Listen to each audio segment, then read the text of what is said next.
Nilikwambiaje kuhusu kutembea na mdogo wangu? Nilikwambiaje? Unajua mdogo wangu Kidawa akaja huku kwa ajili ya kusoma. Alafu unaona tu una kama unajiresi tu akili zako.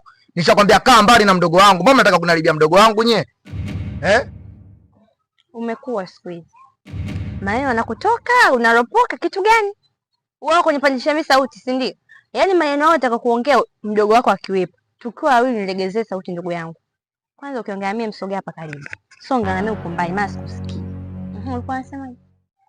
Sisi ndio hivyo nakwambia, yani mdogo wangu hapa mwe mnakaa naye mbali. Sasa mnataka kumfundisha tabia kama za koni sio. Unajua mdogo wangu mimi anasoma. Kwa mimi na tabia sio. Kwa mimi na tabia sio nakuuliza. Kwanza bwana unakucha nguo baby. Hivyo hujanimiss mimi. Hujanimiss na kuuliza? Wewe. Hujanimiss? Nimekumiss, sema si unajua tena mchai maokoto. Maokoto kitu gani wewe bwana? Unataka kusema unanigea ofa? Sasa chajabu kitu gani? Wewe hata hujawahi kupa ofa mpaka washangaa. Poa basi hamna noma. Twende ndani.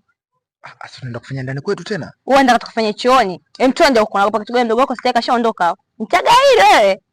Basi.